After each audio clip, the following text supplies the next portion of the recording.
Hello friends, this is Miss Tara again, one final time for Bedtime Stories, The Wonderful Wizard of Oz. This edition we will read the last two chapters. Chapter 23, which is called The Good Witch Grants Dorothy's Wish. Before they went to see Glinda, however, they were taken to the room of the castle, where Dorothy washed her face and combed her hair, and the lion shook out the dust of his mane, and the scarecrow patted himself into the best shape, and the woodman polished his tin and oiled his joints.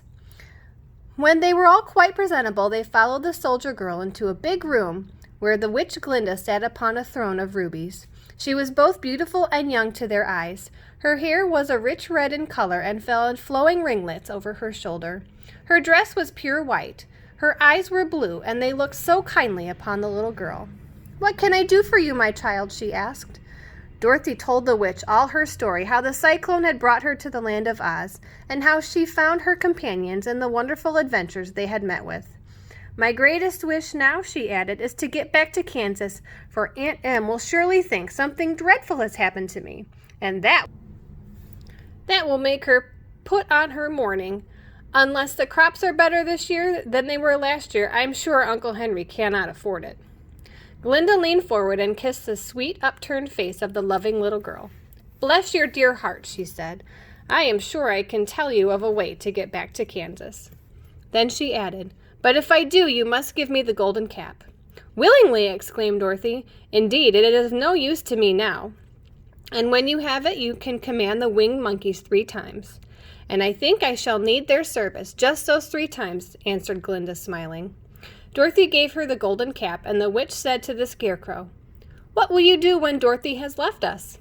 "I will return to the Emerald City," he replied, "for Oz has made me its ruler, and the people like me. The only thing that worries me is how to cross the hill of the Hammerheads. By means of the golden cap, I shall command the winged monkeys to carry you to the gates of the Emerald City," said Glinda, "for it will be a shame to deprive the people of such a wonderful ruler." "Am I really wonderful?" asked the scarecrow. "You are unusual," replied Glinda. Turning to the Tin Woodman, she asked, "What will become of you when Dorothy leaves this country?" He leaned on his axe and thought for a moment. Then he said, "The Winkies were very kind to me and wanted me to rule over them after the Wicked Witch died. I am fond of the Winkies, and if I could go back again to the country of the West, I should like nothing better than to rule over them forever." "My second command to the winged monkeys," said Glinda, "will be for them to carry you safely to the land of the Winkies. Your brains may not be so large to look at all of those of the scarecrow, but you are really brighter than he is. Well, and when you are well polished, I am sure you will rule the Winkies wisely and well." Then the witch looked at the big shaggy lion and asked, "When Dorothy has returned to her own home, what will become of you?" "Over the hill of the Hammerheads," he answered, "lies a grand old forest, and all the beasts that live there have made me their king. If I could only get back to this forest, I would pass my life very happily there." "My third command to the winged monkeys," said Glinda, "shall be to carry you to your forest. Then, having used up the powers of the golden cap, I shall give it to the king of the monkeys, that he and his band may thereafter be free forevermore." The scarecrow and the Tin Woodman and the lion now thanked the good witch earnestly for her kindness, and Dorothy exclaimed, "You are certainly as good as you are beautiful, but you have not yet told me how to get back to Kansas." "Your silver shoes will carry you over the desert," replied Glinda. "If you had known their power, you could have gone back to your Aunt Em the very first day you came to this country." "But then I should not have had my wonderful brains," cried the scarecrow, "and I might have passed my whole life in the farmer's cornfield." "And I shall not have my lovely heart," said the Tin Woodman, "and I might have stood and rusted in the forest until the end of the world." "And I should have lived a coward forever," declared the lion, "and no beast in all the forest would have a good word to say to me." "This is all true," said Dorothy. "I am glad I was of use to you, good friends. But now that each of them has what they most desired, and each is living happy in a kingdom to rule beside, I think I should like to go back to Kansas." "The silver shoes," said the good witch, "have wonderful powers, and one of the most curious things about them is that they can carry you to any place in the world in just 3 steps. Each step will be made in the wink of an eye. All you have to do is knock the heels together 3 times and command the shoes to carry you wherever you wish to go." "If that is so," said the child joyfully, "I will ask them to carry me back to Kansas at once." She threw her arms around the lion's neck and kissed him, patting his big head tenderly. Then she kissed the Tin Woodman, who was weeping in a way most dangerous to his joints.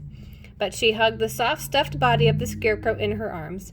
Instead of kissing his painted face, she found she was crying herself at the sorrowful parting of her loving comrades.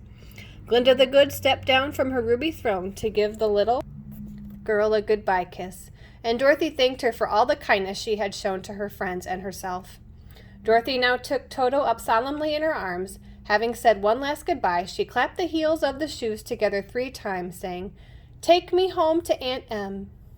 Instantly, she was whirling through the air so swiftly that she could see or feel was the wind whistling past her ears. The silver shoes took but 3 steps, and then she stopped so suddenly that she rolled over upon the grass several times before she knew where she was.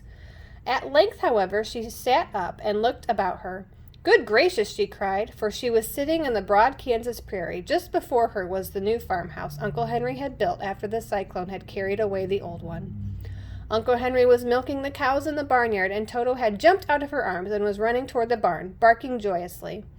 Dorothy stood up and found she was in her stocking feet, for the silver shoes had fallen off in her flight through the air, and were lost forever in the desert. Chapter 24 is called Home Again. Aunt Em had just come out of the house to water the cabbages when she looked up and saw Dorothy running toward her. "My darling child!" she cried, folding the little girl in her arms and covering her face with kisses. "Where in the world did you come from?"